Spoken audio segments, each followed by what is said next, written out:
Bonjour Claude Liénard. Bonjour. Merci d'être avec nous ce matin sur Maritima. Vous représentez la Ligue contre la violence routière en PACA. Vous êtes également avocat spécialisé. On va évoquer avec vous ce matin un dossier sensible, ce refus d'obtempérer il y a quelques jours dans les Alpes-Maritimes avec ce gendarme fauché mortellement. Et puis le drame également à Valoris, toujours dans les Alpes-Maritimes, cette jeune fille Camilia, âgée de 7 ans, qui a été fauchée sur un passage piéton.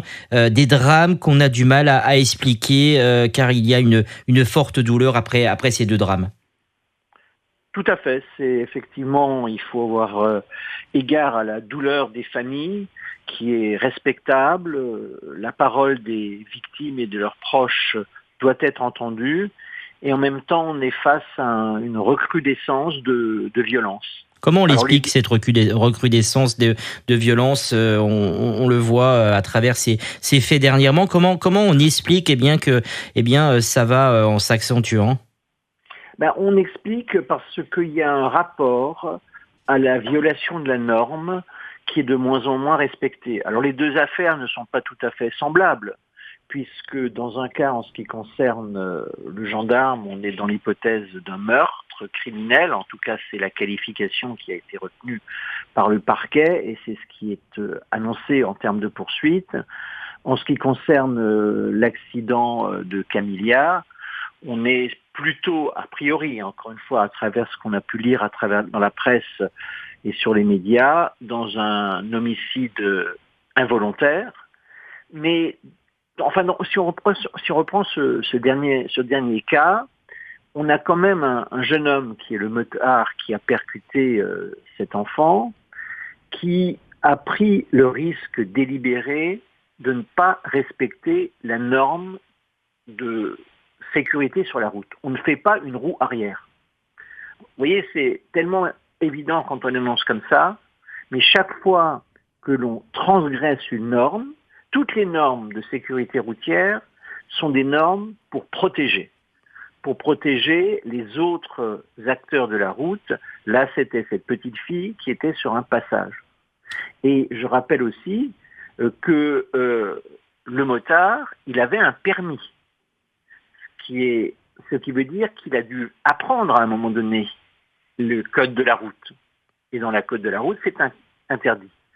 Donc si on se projette un peu plus en avant sur la genèse de ces situations, c'est lorsqu'il y a les premières transgressions qui sont faites par les conducteurs, de quelque âge qu'ils soient, qu'il faut tout de suite intervenir.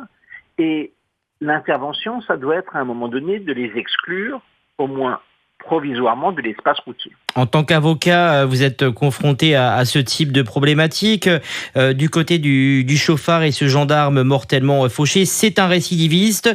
Par contre, le motard, ce jeune homme de 19 ans, n'est pas un récidiviste. Exactement. Des cas sont complètement différents, hein.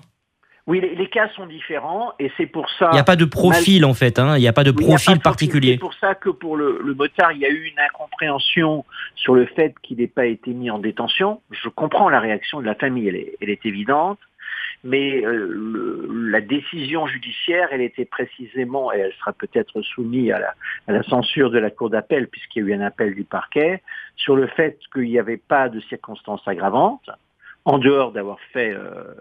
la norme n'a pas respecté la norme, mais il n'y avait pas d'alcool, il n'y avait pas de stupéfiants, il n'y a pas eu de délit de fuite. Donc ceci explique cela. Ça Qu'est-ce que dit n'enlève la rien à la loi, Claude gravité. Liénard? Vous êtes avocat, représentant également de la Ligue contre la violence routière. On rappelle, qu'est-ce que dit la loi par rapport à ce type et à ces types de faits?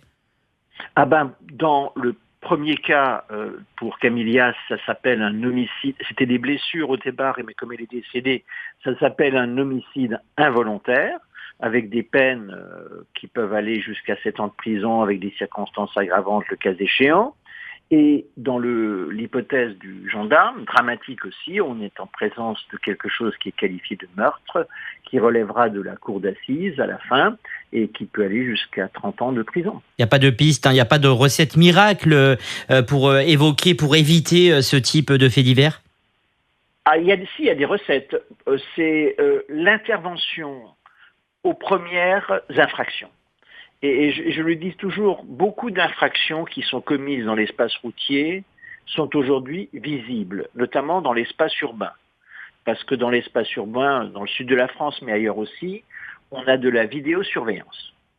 Donc tous les jours, les services de police, notamment municipaux, voient des dizaines d'infractions.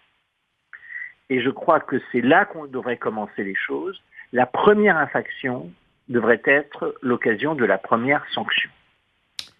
Et si on laisse perdurer un certain nombre de choses, on a à la fin ces situations. Merci beaucoup d'avoir été avec nous ce matin, Claude de Liénard. Vous êtes avocat spécialisé, vous représentez la Ligue contre la violence routière en région PACA. Excellente matinée, merci d'avoir été avec nous ce matin sur Maritima pour évoquer ces deux drames.